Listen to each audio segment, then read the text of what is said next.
Tell me about yourself, আপনার সম্পর্কে একটু বিস্তারিত বলা। আমার যে সিভিটা আছে সিভিটাই না জাস্ট রিপিট করি, কিন্তু এটা করা উচিত না। সিভিটা তো ভাই ইন্টারভিউয়ের কাছেই আছে, আপনাকে সিভির বাইরে এমন কিছু বলতে হবে যেটা সিভির সাথেও হচ্ছে রিলেটেড, প্লাস সেখানে হাইলাইট করারও অনেক সুযোগ আছে।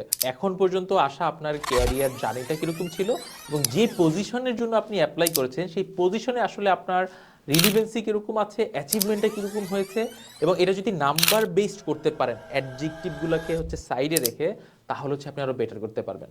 অ্যাডজেক্টিভ বলতে আমি বুঝেছি যে আপনি ধরেন বলতেছেন আমি খুব হার্ড ওয়ার্কিং মানুষ, আমি খুব ওয়েল অ্যাচিভার, আমি খুব ভালো টিম লিড দিতে পারি এবং আমি খুব সাকসেসফুলি আমার প্রিভিয়াস জবে হচ্ছে টিম লিড দিয়ে আসছি।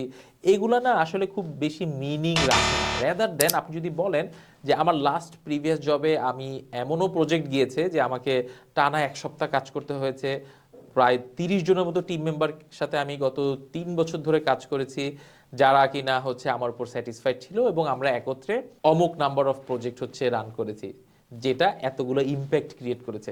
এই যে আপনাকে বলার সুযোগ করে দিল, এই কথাগুলো যখন আপনি বলবেন আপনার নিজের সম্পর্কে প্লাস ক্যারিয়ার নিয়ে, তখন সেটা একটা পজিটিভ ভাইব ক্রিয়েট করবে এমপ্লয়ার এর মাঝে। ঠিক আছে, তো আই বিলিভ যে আপনাকে যখনই জিজ্ঞাসা করবে যে আপনার সম্পর্কে কিছু বলেন, আপনার সম্পর্কে আপনি সেই তথ্যগুলোই দিবেন যেগুলো এমপ্লয়ারের কাছে অজানা, সিভিতে নেই, প্লাস আপনি ওই পজিশনের জন্য আপনার হাইলাইট করার সুযোগ আছে।